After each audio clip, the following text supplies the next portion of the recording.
Pablo, llamado por la voluntad de Dios a ser apóstol de Cristo Jesús, y nuestro hermano Sóstenes, a la iglesia de Dios que está en Corinto, a los que han sido santificados en Cristo Jesús, y llamados a ser su santo pueblo, junto con todos los que en todas partes invocan el nombre de nuestro Señor Jesucristo, Señor de ellos y de nosotros. Que Dios nuestro Padre y el Señor Jesucristo les concedan gracia y paz. Siempre doy gracias a mi Dios por ustedes, pues en Cristo Jesús, Él les ha dado su gracia. Unidos a Cristo ustedes se han llenado de toda riqueza, tanto en palabra como en conocimiento.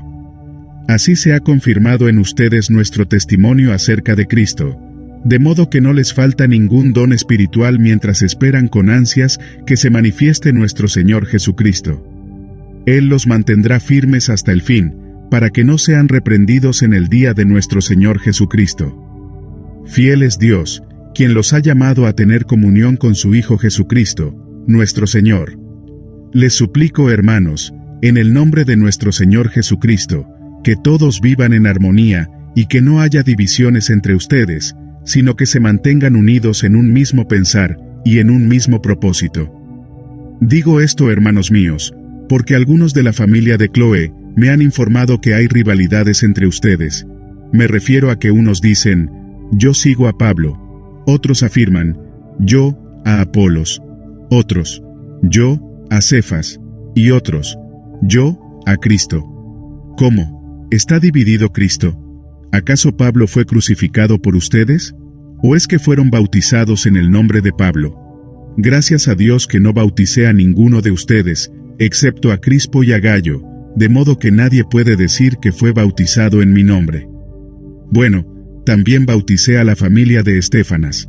Fuera de estos, no recuerdo haber bautizado a ningún otro.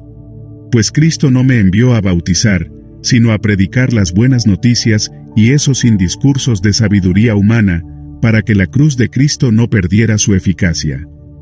Me explico. El mensaje de la cruz es una locura para los que se pierden. En cambio, para los que se salvan, es decir, para nosotros, este mensaje es el poder de Dios. Pues está escrito, destruiré la sabiduría de los sabios, frustraré la inteligencia de los inteligentes. ¿Dónde está el sabio? ¿Dónde el erudito? ¿Dónde el filósofo de esta época? ¿No ha convertido Dios en locura la sabiduría de este mundo? Ya que Dios, en su sabio designio, dispuso que el mundo no lo conociera mediante la sabiduría humana, tuvo a bien salvar, mediante la locura de la predicación, a los que creen. Los judíos piden señales, y los que no son judíos buscan sabiduría, mientras que nosotros predicamos a Cristo crucificado. Este mensaje es motivo de tropiezo para los judíos, y es locura para los no judíos, pero para los que Dios ha llamado, sean judíos o no sean, Cristo es el poder de Dios y la sabiduría de Dios. Pues la locura de Dios es más sabia que la sabiduría humana, y la debilidad de Dios es más fuerte que la fuerza humana. Hermanos, consideren su propio llamamiento. No muchos de ustedes son sabios, según criterios meramente humanos. Tampoco son muchos los poderosos, ni muchos los de noble cuna. Pero Dios escogió lo tonto del mundo para avergonzar a los sabios, y escogió lo débil del mundo para avergonzar a los poderosos. También escogió Dios lo más bajo y despreciado, y lo que no es nada, para anular lo que es, a fin de que en su presencia nadie pueda jactarse. Pero gracias a Él, ustedes están unidos en Cristo Jesús, a quien Dios ha hecho nuestra sabiduría, justificación, santificación y redención, para que, como está escrito, si alguien ha de gloriarse, que se gloríe en el Señor. Yo mismo, hermanos, cuando fui a anunciarles el misterio de Dios, no lo hice con gran elocuencia y sabiduría. Me decidí más bien, estando entre ustedes, a no saber de cosa alguna, excepto de Jesucristo y de este crucificado. Es más, me presenté ante ustedes con tanta debilidad que temblaba de miedo. No les hablé ni prediqué con palabras sabias y elocuentes, sino con demostración del poder del Espíritu, para que la fe de ustedes no dependiera de la sabiduría humana, sino del poder de Dios. En cambio, hablamos con sabiduría entre los que han alcanzado madurez, pero no con la sabiduría de este mundo, ni con la de sus gobernantes, los cuales terminarán en nada. Más bien, exponemos el misterio de la sabiduría de Dios, una sabiduría que ha estado escondida y que Dios había destinado para nuestra gloria desde la eternidad. Ninguno de los gobernantes de este mundo la entendió, porque de haberla entendido no habrían crucificado al Señor de la gloria.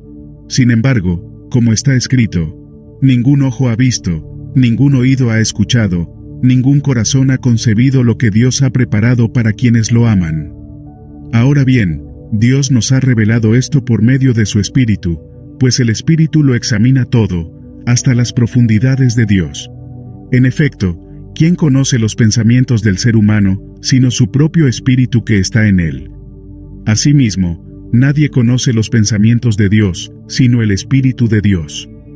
Nosotros no hemos recibido el Espíritu del mundo, sino el Espíritu que procede de Dios, para que entendamos lo que por su gracia Él nos ha concedido.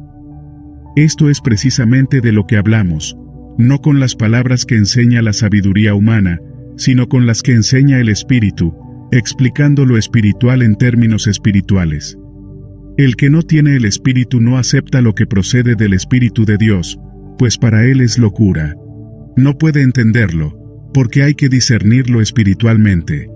En cambio, el que es espiritual lo juzga todo, aunque él mismo no está sujeto al juicio de nadie, porque ¿quién ha conocido la mente del Señor para que pueda instruirlo? Nosotros, por nuestra parte, tenemos la mente de Cristo. Yo, hermanos, no pude dirigirme a ustedes como a espirituales, sino como a inmaduros, apenas niños en Cristo. Les di leche porque no podían asimilar alimento sólido, ni pueden todavía, pues aún son inmaduros. Mientras haya entre ustedes celos y contiendas, ¿no serán inmaduros? ¿Acaso no se están comportando según criterios meramente humanos? Cuando uno afirma, yo sigo a Pablo, y otro, yo sigo a Apolos, ¿no es porque están actuando con criterios humanos? Después de todo, ¿qué es Apolos? ¿Y qué es Pablo? Nada más que servidores por medio de los cuales ustedes llegaron a creer, según lo que el Señor asignó a cada uno. Yo sembré, Apolos regó, pero Dios ha dado el crecimiento. Así que no cuenta ni el que siembra ni el que riega, sino solo Dios, porque es quien hace crecer.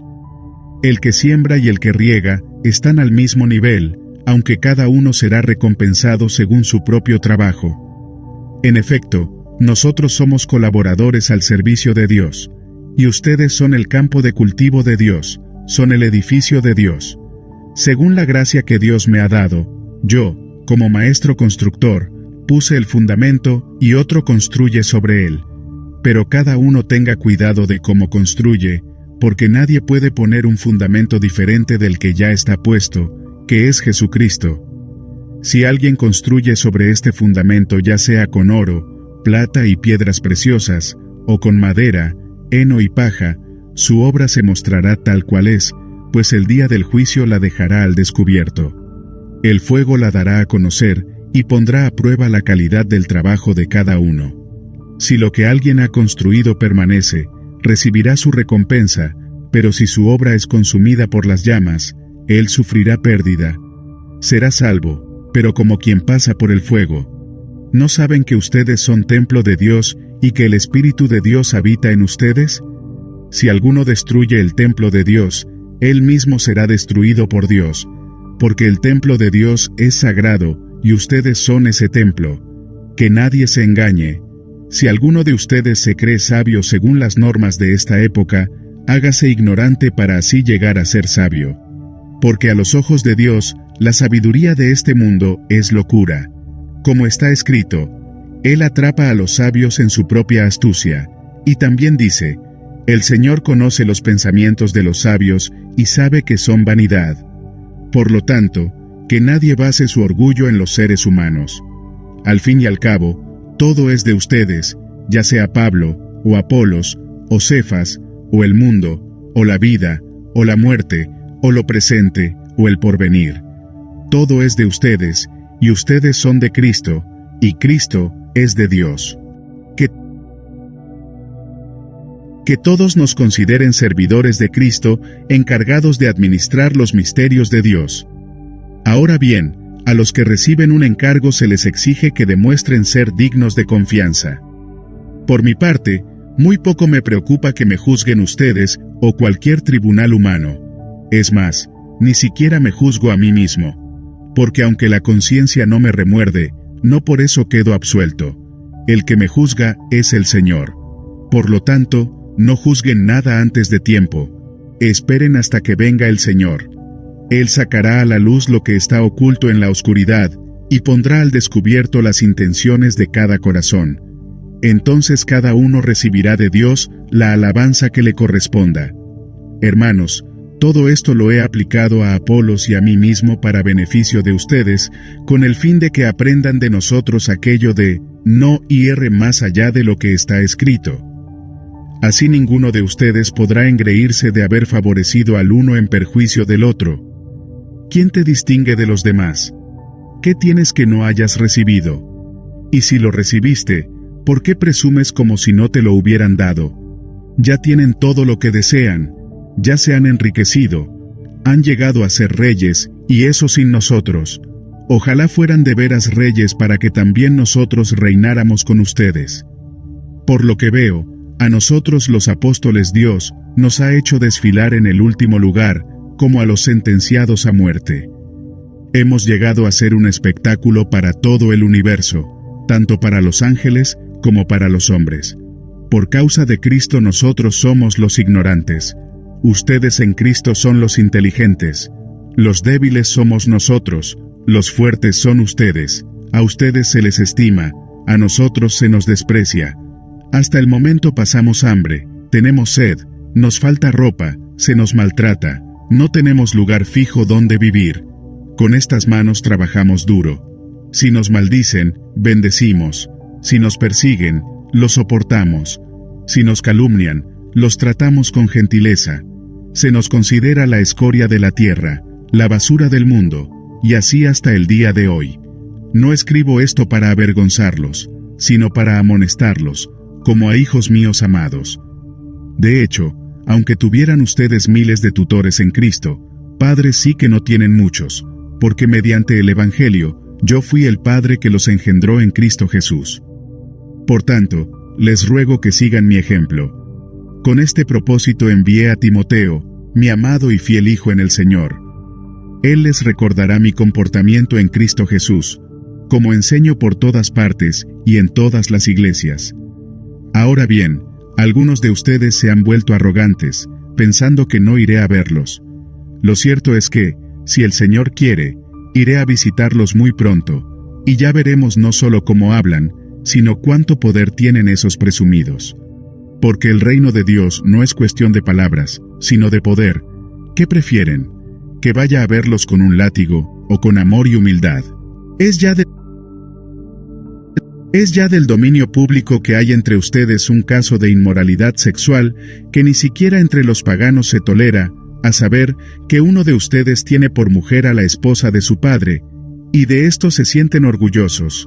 ¿No debieran más bien haber lamentado lo sucedido y expulsado de entre ustedes al que hizo tal cosa?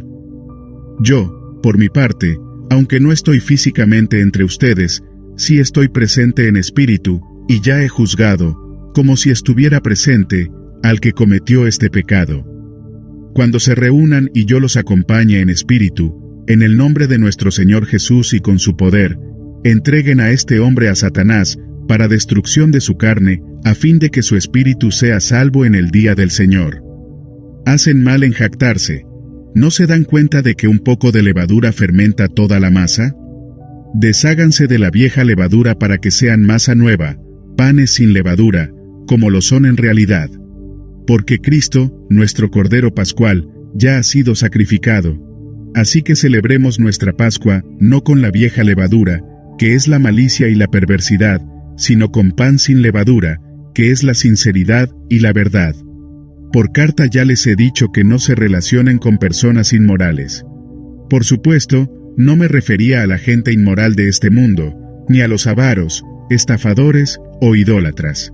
En tal caso, tendrían ustedes que salir de este mundo. Pero en esta carta quiero aclararles que no deben relacionarse con nadie que, llamándose hermano, sea inmoral o avaro, idólatra, calumniador, borracho o estafador.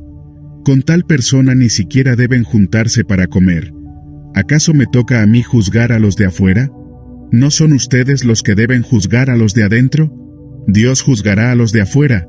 Expulsen al malvado de entre ustedes. Si alguno de ustedes tiene un pleito con otro, ¿cómo se atreve a presentar demanda ante los injustos, en vez de acudir a los creyentes? ¿Acaso no saben que los creyentes juzgarán al mundo? Y si ustedes han de juzgar al mundo, ¿cómo no van a ser capaces de juzgar casos insignificantes? ¿No saben que aún a los ángeles los juzgaremos? ¿Cuánto más los asuntos de esta vida? Por tanto, si tienen pleitos sobre tales asuntos, ¿cómo es que nombran como jueces a los que no cuentan para nada ante la Iglesia? Digo esto para que les dé vergüenza. ¿Acaso no hay entre ustedes nadie lo bastante sabio como para juzgar un pleito entre creyentes? Al contrario, un hermano demanda a otro, y esto ante los incrédulos. En realidad, ya es una grave falla el solo hecho de que haya pleitos entre ustedes. ¿No sería mejor soportar la injusticia? ¿No sería mejor dejar que los defrauden? Lejos de eso, son ustedes los que defraudan y cometen injusticias, y conste que se trata de sus hermanos. ¿No saben que los injustos no heredarán el reino de Dios? No se dejen engañar. Ni los inmorales sexuales, ni los idólatras, ni los adúlteros, ni los sodomitas, ni los homosexuales, ni los ladrones, ni los avaros, ni los borrachos, ni los calumniadores, ni los estafadores, heredarán el reino de Dios. Y eso eran algunos de ustedes, pero ya han sido lavados, santificados y justificados en el nombre del Señor Jesucristo, y por el Espíritu de nuestro Dios. Todo me está permitido, pero no todo es para mi bien. Todo me está permitido, pero no dejaré que nada me domine. Los alimentos son para el estómago y el estómago para los alimentos. Así es, y Dios los destruirá a ambos. Pero el cuerpo no es para la inmoralidad sexual, sino para el Señor, y el Señor para el cuerpo. Con su poder, Dios resucitó al Señor, y nos resucitará también a nosotros. ¿No saben que sus cuerpos son miembros de Cristo mismo? ¿Tomaré acaso los miembros de Cristo para unirlos con una prostituta? Jamás. ¿No saben que el que se une a una prostituta se hace un solo cuerpo con ella? Pues la Escritura dice, los dos llegarán a ser uno solo. Pero el que se une al Señor, se hace uno con Él en espíritu. Huyan de la inmoralidad sexual. Todos los demás pecados que una persona comete, quedan fuera de su cuerpo. Pero el que comete inmoralidades sexuales, peca contra su propio cuerpo. ¿Acaso no saben que su cuerpo es templo del Espíritu Santo, quien está en ustedes y al que han recibido de parte de Dios? Ustedes no son sus propios dueños. Fueron comprados por un precio. Por tanto, glorifiquen con su cuerpo a Dios. Paso ahora a los asuntos que me plantearon por escrito. Es mejor no tener relaciones sexuales. Pero en vista de tanta inmoralidad, cada hombre debe tener su propia esposa, y cada mujer su propio esposo. El hombre debe cumplir su deber conyugal con su esposa, e igualmente la mujer con su esposo. La mujer ya no tiene derecho sobre su propio cuerpo, sino su esposo. Tampoco el hombre tiene derecho sobre su propio cuerpo, sino su esposa. No se nieguen el uno al otro, a no ser de común acuerdo, y solo por un tiempo, para dedicarse a la oración. No tarden en volver a unirse nuevamente. De lo contrario, pueden caer en tentación de Satanás, por falta de dominio propio.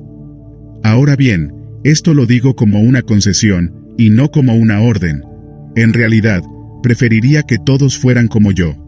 No obstante, cada uno tiene de Dios su propio don. Este posee uno, aquel, otro. A los solteros y a las viudas, les digo que sería mejor que se quedaran como yo.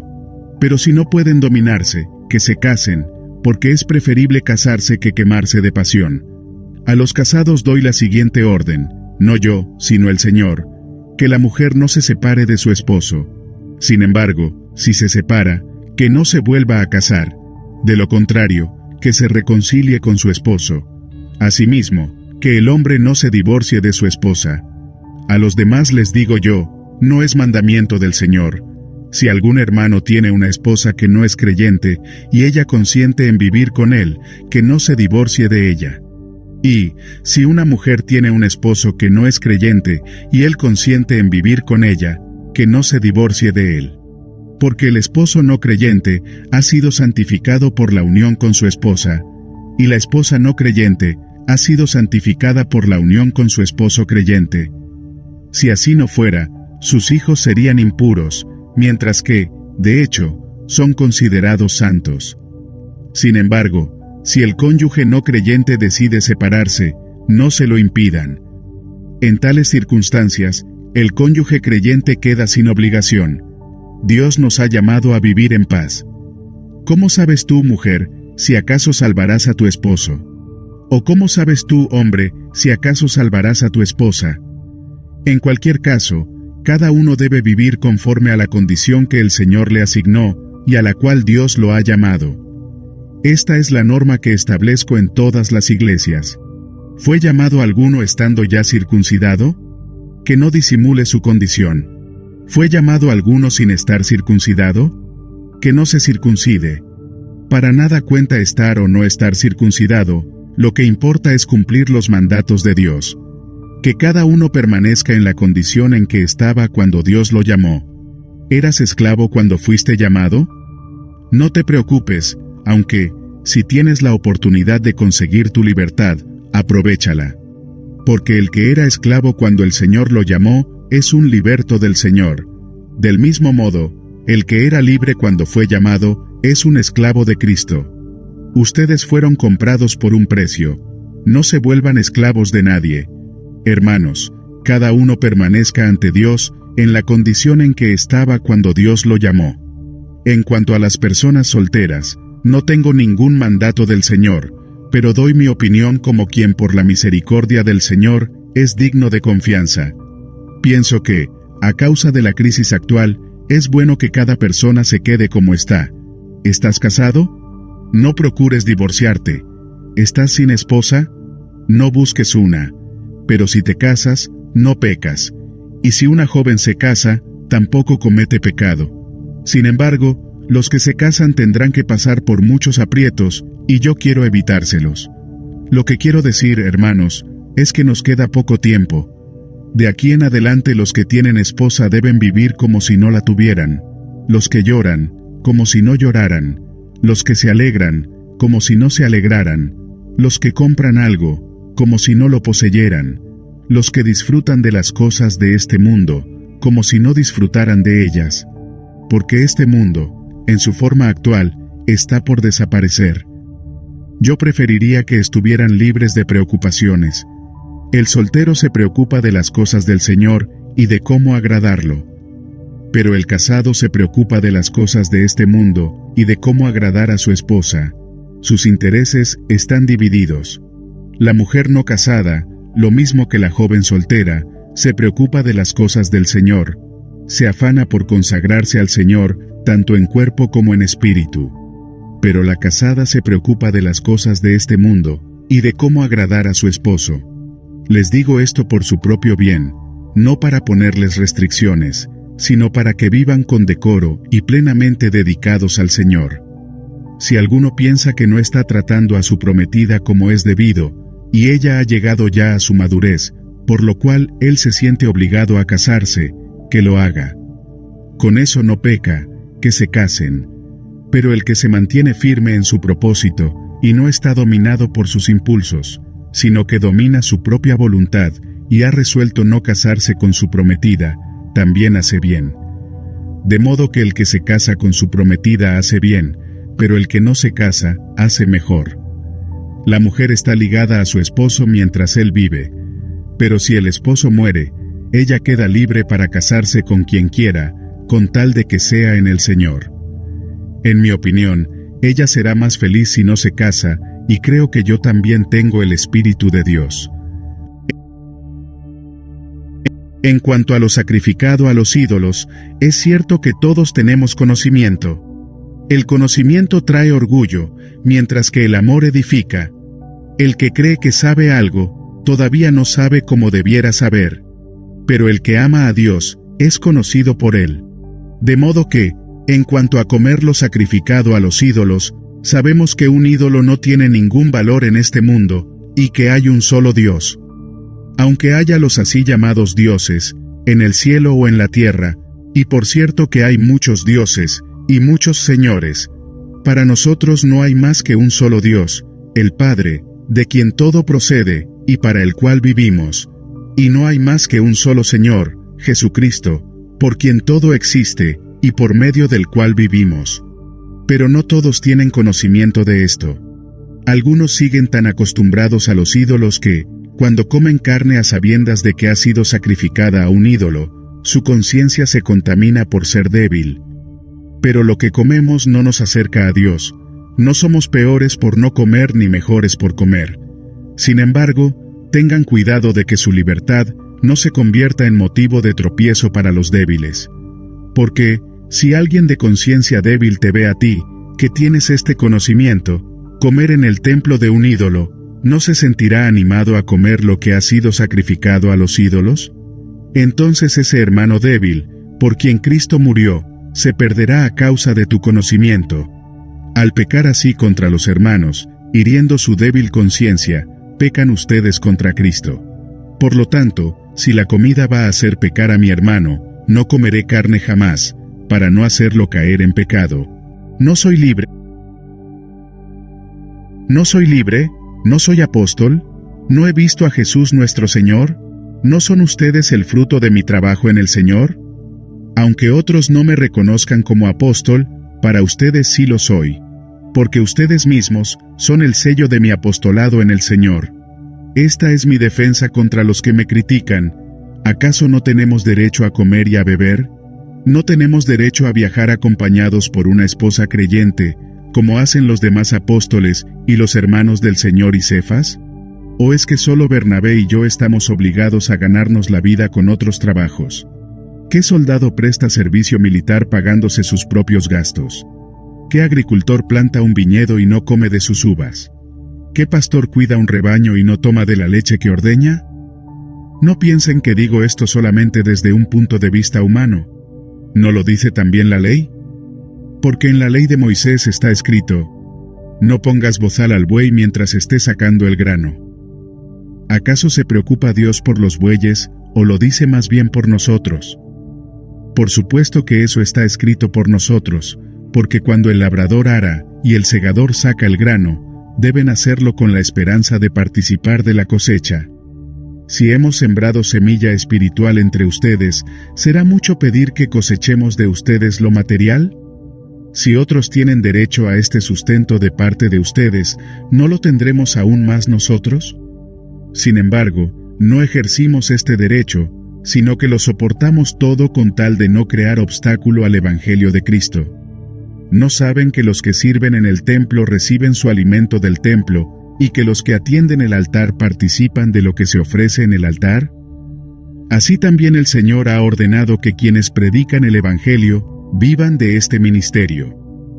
Pero no me he aprovechado de ninguno de estos derechos, ni escribo de esta manera porque quiera reclamarlos. Prefiero morir a que alguien me prive de este motivo de orgullo. Sin embargo, cuando predico acerca de las buenas noticias, no tengo de qué enorgullecerme, ya que estoy bajo la obligación de hacerlo. Ay de mí si no predico las buenas noticias. En efecto, si lo hiciera por mi propia voluntad, tendría recompensa, pero si lo hago por obligación, no hago más que cumplir la tarea que se me ha encomendado. ¿Cuál es entonces mi recompensa? Pues que al predicar acerca de las buenas noticias, pueda presentarlo gratuitamente, sin hacer valer mi derecho. Aunque soy libre respecto a todos, de todos me he hecho esclavo para ganar a tantos como sea posible. Entre los judíos me volví judío, a fin de ganarlos a ellos. Entre los que viven bajo la ley, me volví como los que están sometidos a ella, aunque yo mismo no vivo bajo la ley, a fin de ganar a estos. Entre los que no tienen la ley, me volví como los que están sin ley, aunque no estoy libre de la ley de Dios, sino comprometido con la ley de Cristo, a fin de ganar a los que están sin ley. Entre los débiles me hice débil, a fin de ganar a los débiles. Me hice todo para todos, a fin de salvar a algunos por todos los medios posibles. Todo esto lo hago por causa del Evangelio para participar de sus frutos. ¿No saben que en una carrera todos los corredores compiten, pero solo uno obtiene el premio? Corran pues de tal modo que lo obtengan. Todos los deportistas se entrenan con mucha disciplina. Ellos lo hacen para obtener una corona que se echa a perder. Nosotros, en cambio, por una que dura para siempre. Así que yo no corro como quien no tiene meta. No lucho como quien da golpes al aire. Más bien, golpeo mi cuerpo y lo domino, no sea que después de haber predicado a otros, yo mismo quede descalificado. No quiero que desconozcan, hermanos, que nuestros antepasados estuvieron todos bajo la nube, y que todos atravesaron el mar. Todos ellos fueron bautizados en la nube, y en el mar para unirse a Moisés.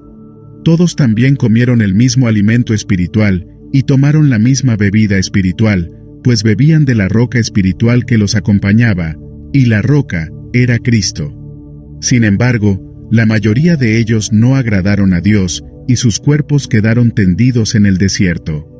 Todo eso sucedió para servirnos de ejemplo, a fin de que no nos apasionemos por lo malo, como lo hicieron ellos. No sean idólatras como lo fueron algunos de ellos, según está escrito.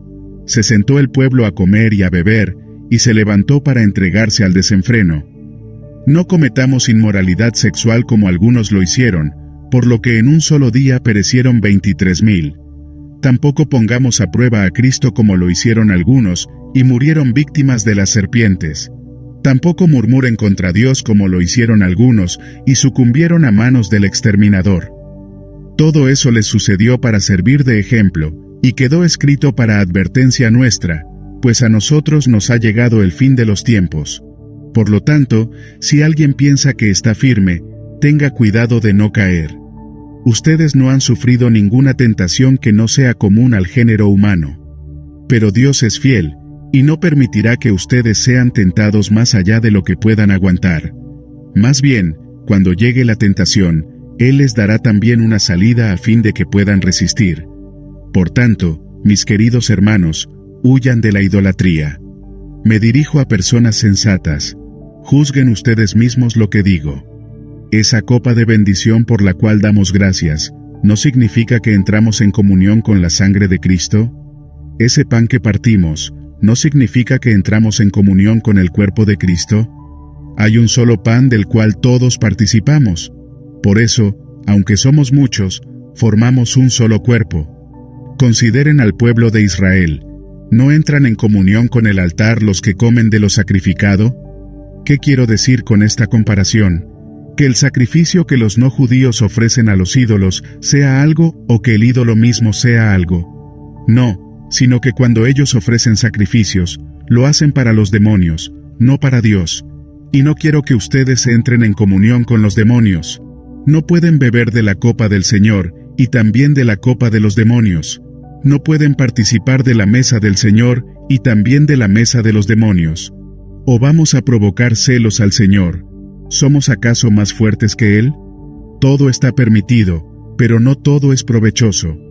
Todo está permitido, pero no todo es constructivo. Que nadie busque sus propios intereses, sino los del prójimo. Coman de todo lo que se vende en la carnicería, sin preguntar nada por motivos de conciencia, porque del Señor es la tierra, y todo cuanto hay en ella. Si algún incrédulo los invita a comer, y ustedes aceptan la invitación, coman de todo lo que sirvan sin preguntar nada por motivos de conciencia.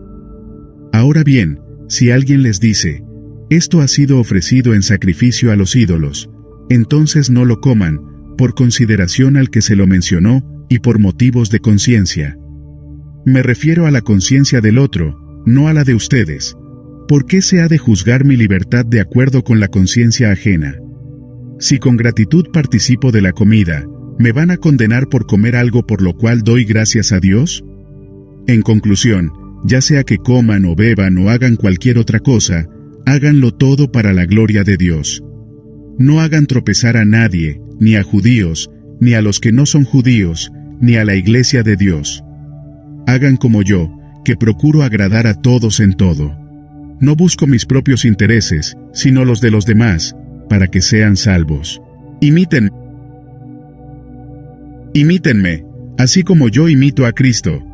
Los elogio porque se acuerdan de mí en todo, y retienen las enseñanzas, tal como se las transmití. Ahora bien, quiero que entiendan que Cristo es cabeza de todo hombre, mientras que el hombre es cabeza de la mujer, y Dios es cabeza de Cristo. Todo hombre que ora o profetiza con la cabeza cubierta, deshonra al que es su cabeza.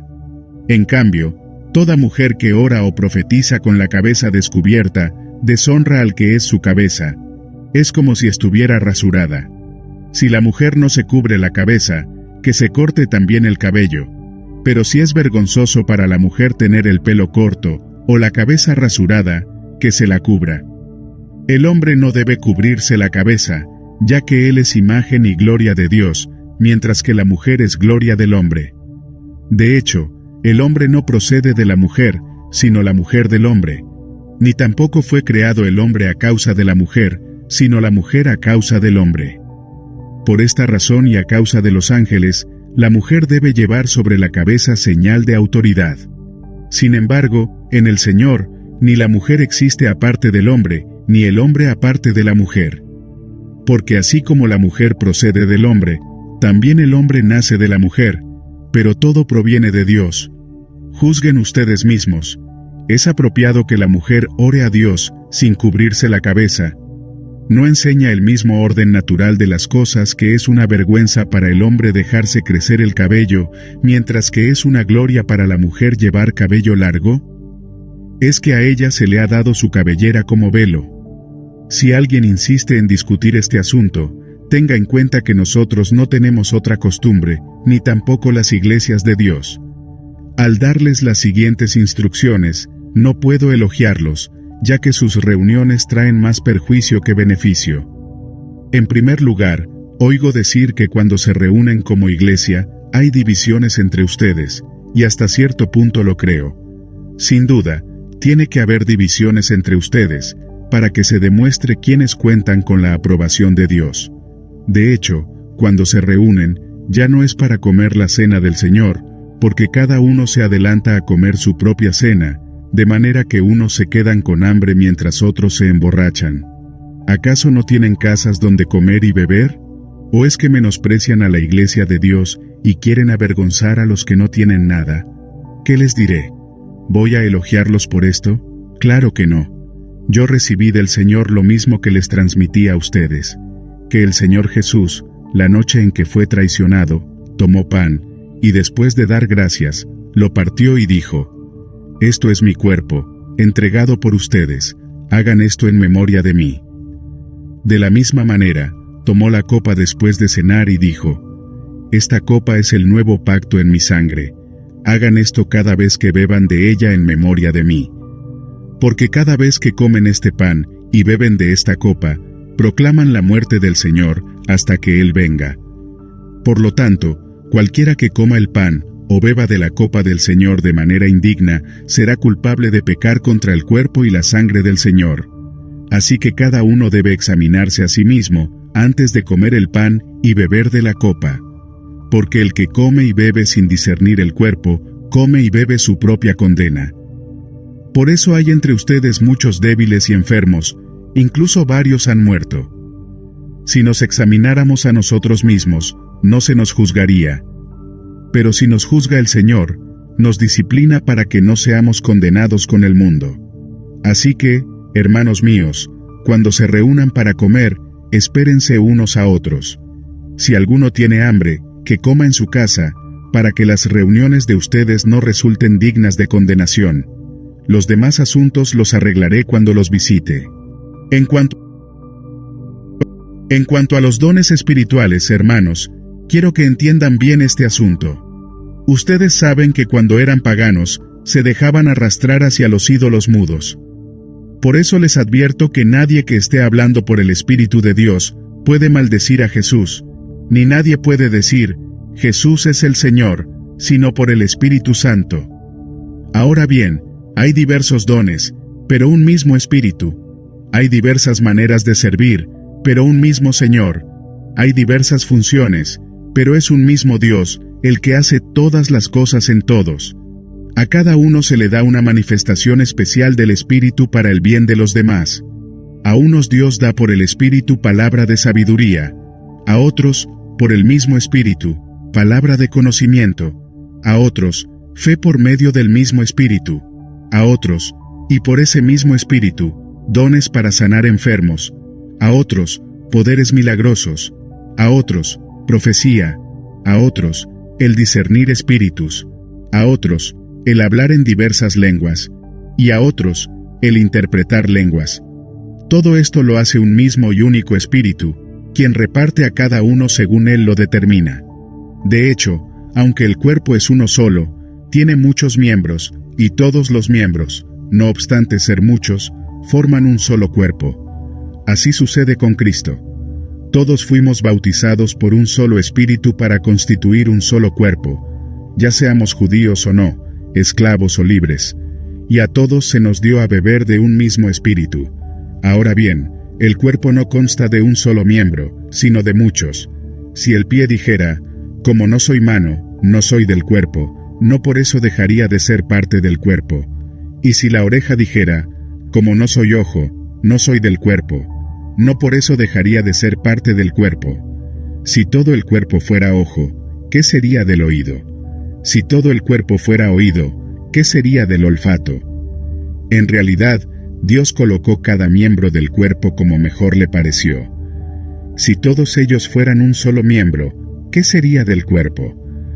Lo cierto es que hay muchos miembros, pero el cuerpo es uno solo. El ojo no puede decirle a la mano, no te necesito. Ni puede la cabeza decirles a los pies, no los necesito. Al contrario, los miembros del cuerpo que parecen más débiles son indispensables, y a los que nos parecen menos honrosos, los tratamos con honra especial. Además, se trata con especial modestia a los miembros que nos parecen menos presentables, mientras que los más presentables no requieren trato especial. Así Dios ha dispuesto los miembros de nuestro cuerpo, dando mayor honra a los que menos tenían, a fin de que no haya división en el cuerpo, sino que sus miembros se preocupen por igual unos por otros. Si uno de los miembros sufre, los demás comparten su sufrimiento, y si uno de ellos recibe honor, los demás se alegran con él. Ahora bien, ustedes son el cuerpo de Cristo, y cada uno es miembro de ese cuerpo. En la Iglesia Dios ha puesto en primer lugar a apóstoles, en segundo lugar profetas, en tercer lugar maestros, luego los que hacen milagros, después los que tienen dones para sanar enfermos, los que ayudan a otros, los que administran y los que hablan en diversas lenguas. ¿Son todos apóstoles? ¿Son todos profetas? ¿Son todos maestros? ¿Hacen todos milagros? ¿Tienen todos dones para sanar enfermos? ¿Hablan todos en lenguas? ¿Acaso interpretan todos? Ustedes, por su parte, ambicionen los mejores dones. Ahora les voy a mostrar un camino más excelente. Si hablo en lenguas humanas y angelicales, pero no tengo amor, no soy más que un metal que resuena, o un platillo que hace ruido. Si tengo el don de profecía y entiendo todos los misterios, si poseo todo conocimiento, si tengo una fe que logra trasladar montañas, pero me falta el amor, no soy nada. Si reparto entre los pobres todo lo que poseo, si entrego mi cuerpo para tener de qué presumir, pero no tengo amor, nada gano con eso. El amor es paciente, es bondadoso. El amor no es envidioso ni presumido ni orgulloso. No se comporta con rudeza, no es egoísta, no se enoja fácilmente, no guarda rencor. El amor no se deleita en la maldad, sino que se regocija con la verdad. Todo lo disculpa, todo lo cree, todo lo espera, todo lo soporta. El amor jamás se extingue. Pero las profecías cesarán, las lenguas terminarán y el conocimiento se agotará, porque conocemos y profetizamos de manera imperfecta. Pero cuando llegue lo perfecto, lo imperfecto desaparecerá.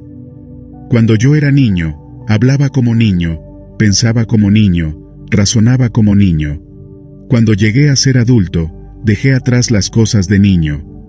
Ahora vemos de manera indirecta y velada, como en un espejo, pero entonces veremos cara a cara.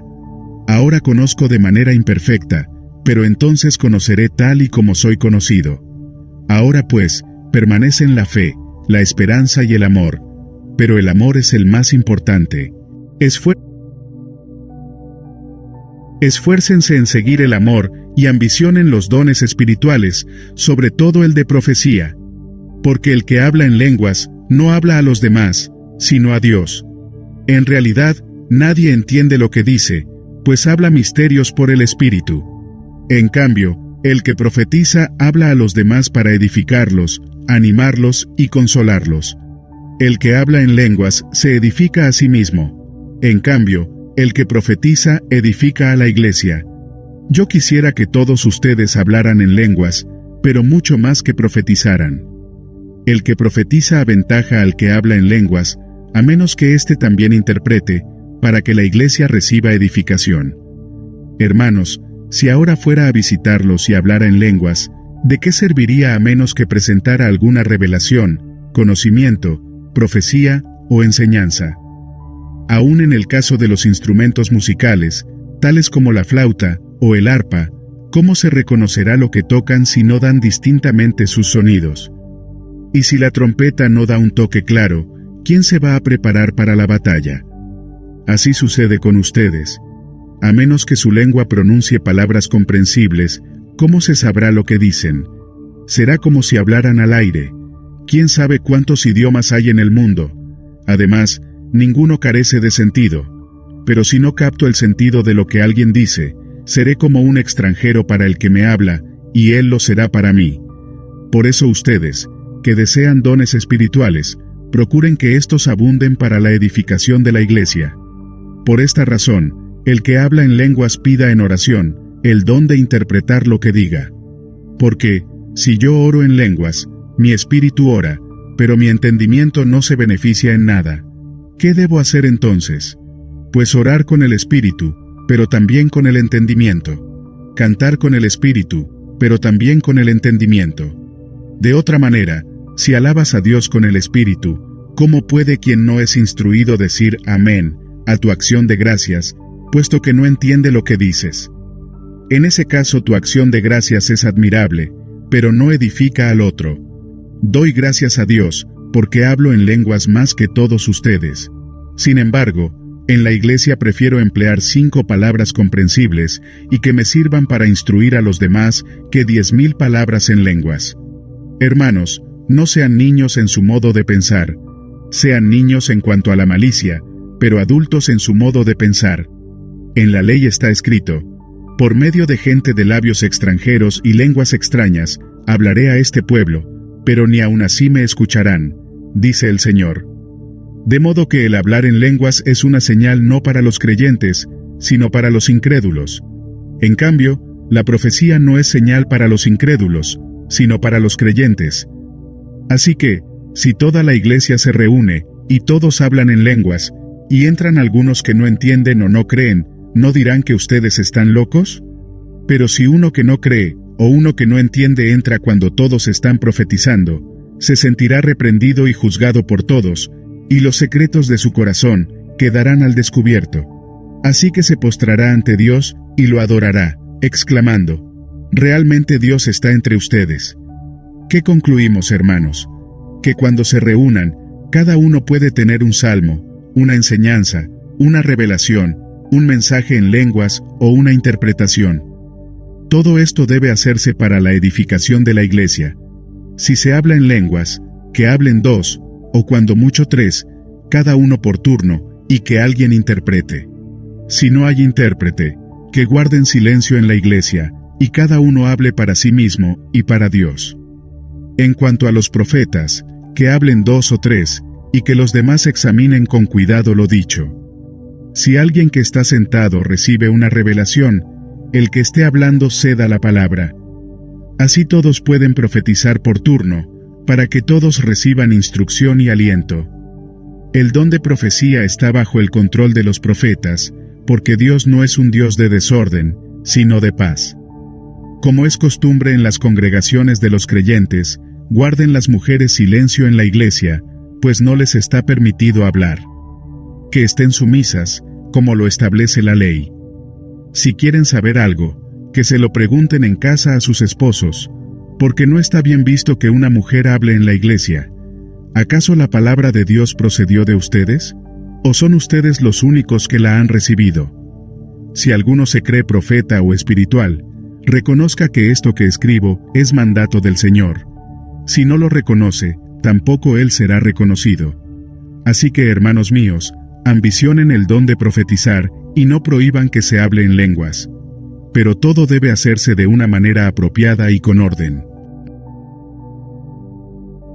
Ahora, hermanos, quiero recordarles las buenas noticias que les prediqué, las mismas que recibieron y en las cuales se mantienen firmes. Mediante estas buenas noticias son salvos, si se aferran a la palabra que les prediqué. De otro modo, habrán creído en vano. Porque ante todo les transmití a ustedes lo que yo mismo recibí, que Cristo murió por nuestros pecados según las Escrituras, que fue sepultado, que resucitó al tercer día según las Escrituras, que se apareció a Cefas y luego a los 12. Después se apareció a más de 500 hermanos a la vez, la mayoría de los cuales vive todavía, aunque algunos han muerto. Luego se apareció a Santiago, más tarde a todos los apóstoles, y por último, como a uno nacido fuera de tiempo, se me apareció también a mí. Admito que yo soy el más insignificante de los apóstoles, y que ni siquiera merezco ser llamado apóstol, porque perseguí a la iglesia de Dios. Pero por la gracia de Dios, soy lo que soy, y la gracia que Él me concedió, no se quedó sin fruto. Al contrario, he trabajado con más tesón que todos ellos, aunque no yo, sino la gracia de Dios que está conmigo. En fin, ya sea que se trate de mí o de ellos, esto es lo que predicamos, y esto es lo que ustedes han creído. Ahora bien, si se predica que Cristo ha sido levantado de entre los muertos, ¿cómo dicen algunos de ustedes que no hay resurrección? Si no hay resurrección, entonces ni siquiera Cristo ha resucitado. Y si Cristo no ha resucitado, nuestra predicación no sirve para nada, como tampoco la fe de ustedes. Aún más, resultaríamos falsos testigos de Dios, por haber testificado que Dios resucitó a Cristo, lo cual no habría sucedido si en verdad los muertos no resucitan. Porque, si los muertos no resucitan, tampoco Cristo ha resucitado. Y si Cristo no ha resucitado, la fe de ustedes es ilusoria, y todavía están en sus pecados. En este caso, también están perdidos los que murieron en Cristo. Si la esperanza que tenemos en Cristo fuera solo para esta vida, seríamos los más desdichados de todos los mortales. Lo cierto es que Cristo ha sido levantado de entre los muertos, como primicias de los que murieron. De hecho, ya que la muerte vino por medio de un hombre, también por medio de un hombre, viene la resurrección de los muertos. Así como en Adán todos mueren, también en Cristo todos volverán a vivir, pero cada uno en su debido orden. Cristo, las primicias. Después, cuando Él venga, los que le pertenecen. Entonces vendrá el fin, cuando Él entregue el reino a Dios el Padre, luego de destruir todo dominio, autoridad y poder. Porque es necesario que Cristo reine hasta someter a todos sus enemigos a su dominio. El último enemigo que será destruido es la muerte, pues Dios ha puesto todo bajo sus pies. Al decir que todo ha quedado sometido a su dominio, es claro que no se incluye a Dios mismo, quien todo lo sometió a Cristo. Y cuando todo le sea sometido, entonces el Hijo mismo se someterá a aquel que le sometió todo, para que Dios sea todo en todos. Si no hay resurrección, ¿qué sacan los que se bautizan por los muertos? Si en definitiva los muertos no resucitan, ¿por qué se bautizan por ellos? Y nosotros, ¿por qué nos exponemos al peligro a todas horas? Que cada día muero, hermanos, es tan cierto como el orgullo que siento por ustedes en Cristo Jesús nuestro Señor. ¿Qué he ganado si, solo por motivos humanos, en Éfeso luché contra las fieras? Si los muertos no resucitan, comamos y bebamos, que mañana moriremos. No se dejen engañar. Las malas compañías corrompen las buenas costumbres. Vuelvan a su sano juicio, como conviene, y dejen de pecar. En efecto, hay algunos de ustedes que no tienen conocimiento de Dios. Para vergüenza de ustedes lo digo. Tal vez alguien pregunte, ¿cómo resucitarán los muertos? ¿Con qué clase de cuerpo vendrán? ¡Qué tontería! Lo que tú siembras no cobra vida a menos que muera. No plantas el cuerpo que luego ha de nacer, sino que siembras una simple semilla de trigo o de otro tipo. Pero Dios le da el cuerpo que quiso darle, y a cada clase de semilla le da un cuerpo propio. No todos los cuerpos son iguales. Hay cuerpos humanos, también los hay de animales terrestres, de aves y de peces. Asimismo, hay cuerpos celestes y cuerpos terrestres. Pero el esplendor de los cuerpos celestes es uno, y el de los cuerpos terrestres es otro. Uno es el esplendor del sol, otro el de la luna, y otro el de las estrellas. Cada estrella tiene su propio brillo. Así sucederá también con la resurrección de los muertos. Lo que se siembra en corrupción, resucita en incorrupción. Lo que se siembra en deshonra, resucita en gloria. Lo que se siembra en debilidad, resucita en poder. Se siembra un cuerpo natural y resucita un cuerpo espiritual. Si hay un cuerpo natural, también hay un cuerpo espiritual. Así está escrito. El primer hombre, Adán, se convirtió en un ser viviente. El último Adán, en el espíritu que da vida. No vino primero lo espiritual, sino lo natural, y después lo espiritual. El primer hombre era del polvo de la tierra. El segundo hombre, del cielo. Como es aquel hombre terrenal, así son también los de la tierra. Y como es el celestial, así son también los del cielo. Y así como hemos llevado la imagen de aquel hombre terrenal, llevaremos también la imagen del celestial. Les declaro, hermanos, que el cuerpo mortal no puede heredar el reino de Dios, ni lo corruptible puede heredar lo incorruptible. Fíjense bien en el misterio que voy a revelar. No todos moriremos, pero todos seremos transformados, en un instante, en un abrir y cerrar de ojos, al toque final de la trompeta. Pues sonará la trompeta, y los muertos resucitarán con un cuerpo incorruptible, y nosotros seremos transformados. Porque lo corruptible tiene que revestirse de lo incorruptible y lo mortal, de inmortalidad. Cuando lo corruptible se revista de lo incorruptible y lo mortal, de inmortalidad, entonces se cumplirá lo que está escrito. La muerte ha sido devorada por la victoria. ¿Dónde está, oh muerte, tu victoria? ¿Dónde está, oh muerte, tu aguijón? El aguijón de la muerte es el pecado, y el poder del pecado es la ley. Pero gracias a Dios que nos da la victoria por medio de nuestro Señor Jesucristo. Por lo tanto, mis queridos hermanos, manténganse firmes e inconmovibles, progresando siempre en la obra del Señor, conscientes de que su trabajo en el Señor no es en vano. En cuanto a la colecta para los creyentes, sigan las instrucciones que di a las iglesias de Galacia. El primer día de la semana, cada uno de ustedes aparte, y guarde algún dinero conforme a sus ingresos, para que no se tengan que hacer colectas cuando yo vaya. Luego, cuando llegue, daré cartas de presentación a los que ustedes hayan aprobado, y los enviaré a Jerusalén con los donativos que hayan recogido. Si conviene que yo también vaya, iremos juntos. Después de pasar por Macedonia, pues tengo que atravesar esa región, iré a verlos. Es posible que me quede con ustedes algún tiempo, y tal vez pase allí el invierno, para que me ayuden a seguir el viaje a donde quiera que vaya. Esta vez, no quiero verlos solo de paso. Más bien, espero permanecer algún tiempo con ustedes, si el Señor así lo permite. Pero me quedaré en Éfeso hasta Pentecostés, porque se me ha abierto una gran puerta para un trabajo eficaz, a pesar de que hay muchos en mi contra. Si llega Timoteo, procuren que se sienta cómodo entre ustedes, porque él trabaja como yo en la obra del Señor. Por tanto, que nadie lo menosprecie. Ayúdenlo a seguir su viaje en paz para que pueda volver a reunirse conmigo, pues estoy esperándolo junto con los hermanos. En cuanto a nuestro hermano Apolos, le rogué encarecidamente que en compañía de otros hermanos les hiciera una visita. No quiso de ninguna manera ir ahora, pero lo hará cuando se le presente la oportunidad. Manténganse alerta, permanezcan firmes en la fe, sean valientes y fuertes. Hagan todo con amor.